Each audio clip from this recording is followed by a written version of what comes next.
Toutes les features d'ECMAScript 2022 sont sorties, alors voyons 3 nouveautés que j'ai trouvées les plus intéressantes. Bonjour à tous, c'est Brian de DevTheory, la chaîne pour devenir et rester un bon développeur JavaScript. Alors la première de ces nouveautés, c'est évidemment le point @ sur tout ce qui est indexables, donc notamment les arrays.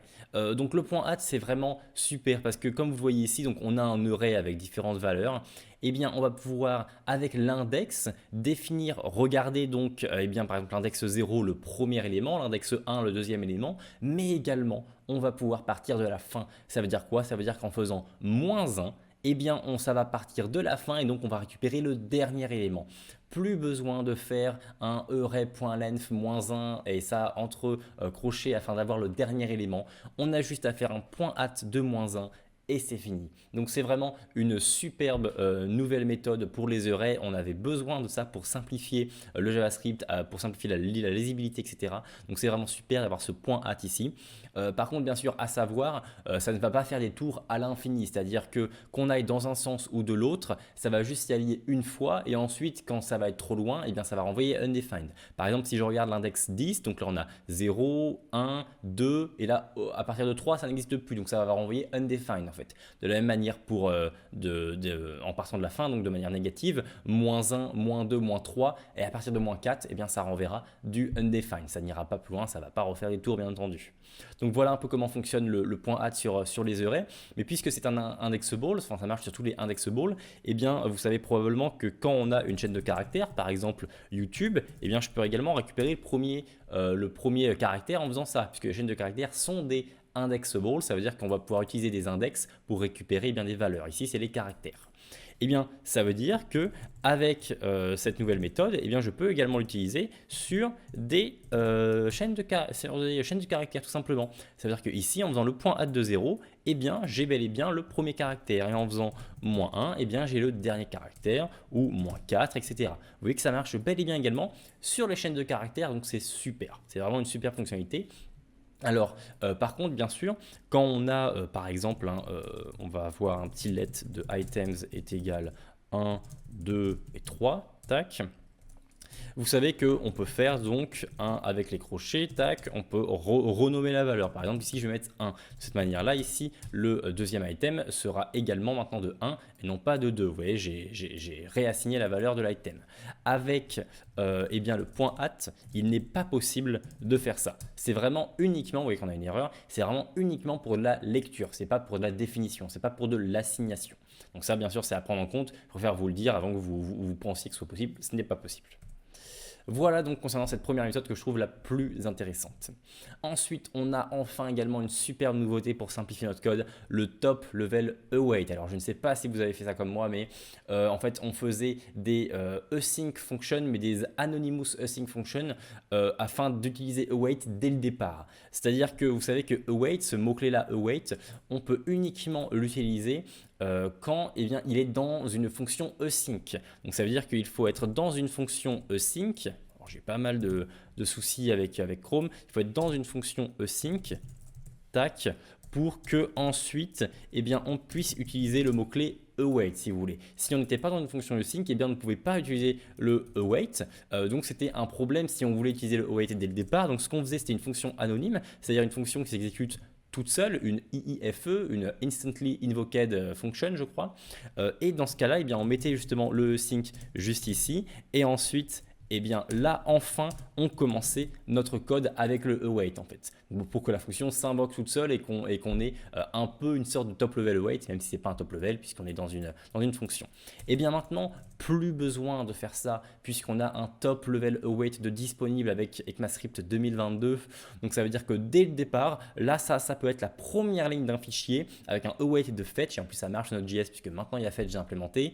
Donc c'est vraiment super d'avoir ça. Ensuite, on peut refaire un await pour avoir le point JSON et ensuite un console.getData avec un petit espace ici que j'aurais dû enlever.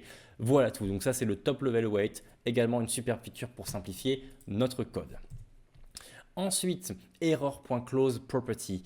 Ça veut dire quoi? Ça veut dire que maintenant, les erreurs peuvent avoir une cause qui est donc une autre erreur. Ça veut dire que si ici j'ai une fonction qui s'appelle getUserById, une fonction donc, qui est async. Je vais avoir un petit try catch pour être sûr que mon fetch fonctionne bel et bien. Et dans le cas du catch, en fait, je ne veux pas simplement gérer l'erreur, mais je veux ajouter un détail à l'erreur. Je veux renommer l'erreur. Parce qu'en fait, je ne sais pas si l'erreur, elle vient de mon await fetch ici ou de mon await response.json ici. Il manque le await. Désolé pour ça.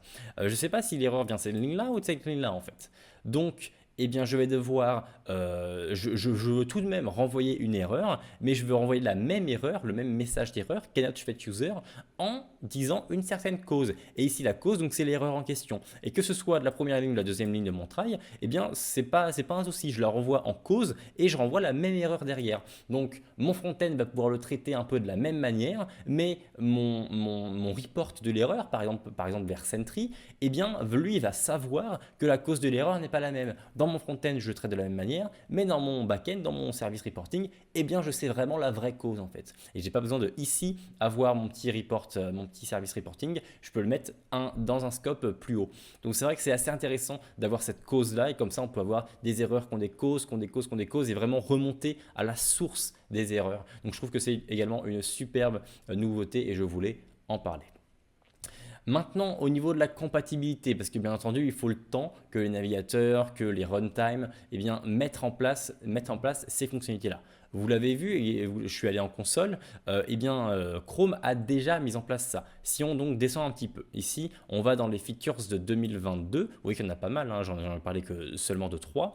Eh bien, mon navigateur actuel, ça c'est la colonne de mon navigateur actuel, eh bien, supporte, c'est les dernières versions de Chrome, il supporte la majorité de ça. Vous voyez que le .at ici, il le supporte, enfin il y a 3 sous-fonctionnalités, pas mal de choses qu'il supporte déjà.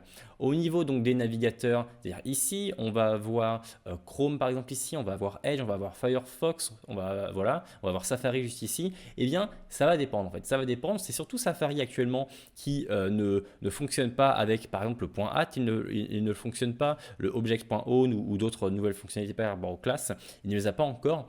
Mais de toute manière, ne vous en faites pas, puisque vous utilisez probablement des outils comme Babel en fait, qui vont permettre de faire en sorte que le code que vous écrivez, eh bien, en fait, il va être compilé dans une version plus ancienne du JavaScript afin que tous les navigateurs le supportent. C'est-à-dire que quand vous allez écrire dans votre web app, vous allez écrire un .at, et bien en fait le code réel qui sera exécuté côté navigateur, ce sera en fait encore une fois décroché parce qu'il va être converti de cette manière-là. Donc vous pouvez normalement déjà utiliser ces fonctionnalités-là sur votre code base parce que vous avez normalement un bundler qui va vous faire en sorte d'appliquer une version plus ancienne du JavaScript, ce qui vous permet d'utiliser les nouveautés. Bien sûr, testez pour être sûr, on ne va pas mettre un code en production si jamais on ne l'a pas testé, mais voilà, faites attention à ça, mais normalement, vous pouvez déjà avoir cette fonctionnalité-là puisque Babel, généralement, n'attend pas que les features soient confirmées dans la nouvelle version d'ECMAScript. Il attend qu'elles arrivent en stage 3 ou en stage 4, qui sont différentes étapes pour les features avant d'être intégrées dans une version annuelle. Et donc, généralement, Babel a déjà ces fonctionnalités-là depuis quelques mois.